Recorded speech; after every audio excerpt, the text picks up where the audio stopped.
Pieve di Teco n'est pas une ville, c'est un village. Mais il a, à mon avis, les facilités et le confort d'une ville. La vie y est un peu plus tranquille. Un grand nombre d'étrangers sont envoûtés par cette ambiance médiévale, cet air du temps passé que l'on respire ici à Pieve. Pieve di Teco est réellement un village-ville. Bâti vers le XIIIe siècle sur un fond de vallée stratégique, il présente d'emblée des différences notables avec la plupart des villages de l'ouest de la Ligurie. La présence d'arcades datant de 1200 et d'arcades spectaculaires et très particulières construites 2 siècles plus tard témoigne de l'importance du village. On est donc loin de la vocation agricole ou pastorale des villages environnants, pour qui ce lieu était et est encore aujourd'hui une sorte de marché où amener les excellences que la région produit, comme en témoignent les nombreuses entreprises qui se sont installées ici.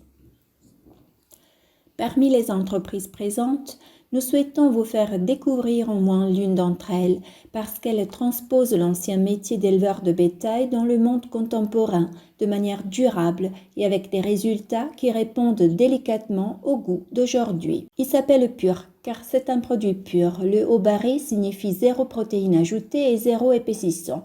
Nous utilisons tout notre lait entier pour produire des yaourts. Voilà la grande différence entre nos yaourts et les yaourts artisanaux et industriels. C'est notre choix et le nom vient de là, pur, parce que ce n'est que du lait et des ferments lactiques. Mais un bon yaourt commence par le bien-être des animaux. Parce que, comme on le sait, tout part des vaches. Et si les vaches vont bien, le produit est excellent. Il y a celles avec une boucle d'oreille orange, ce sont les filles qui sont vraiment comme des animaux de compagnie. Parce qu'étant nées ici, on les a allaitées, on les a vraiment élevées par les caresses. Ah oui, ma petite, la 46, Aïda, je dis qu'il lui manque juste la parole. Mais Pieve di Teco a de nombreuses flèches à son arc, de belles histoires par exemple. Commençons par la plus captivante, la poule aux œufs d'or. Puisque le premier établissement de Pieve di Teco fut le château de Teco, ce château dont on ne voit plus que quelques lambeaux de murs, garde le secret de cette poule.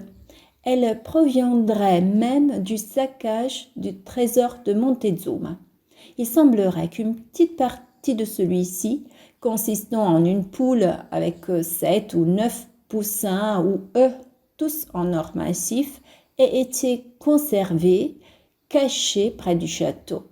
Et de nombreuses générations d'habitants de Pieve l'ont cherché et ont creusé, mais ils n'ont jamais rien trouvé.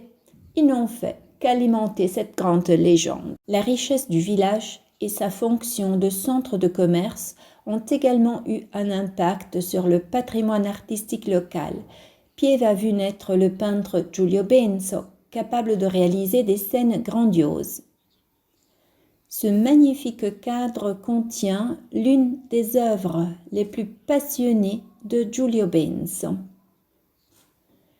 Il s'agit d'un épisode de la vie de saint Antoine le Grand ou saint Antoine du désert, qui est toujours représenté plus ou moins dans ce type de contexte, c'est-à-dire le pauvre saint à la recherche du recueillement et de la proximité mystique avec Dieu, perturbé par les tentations et les démons qui se présentent à lui de toutes les manières possibles pour le distraire, le troubler, l'agacer ou l'affliger.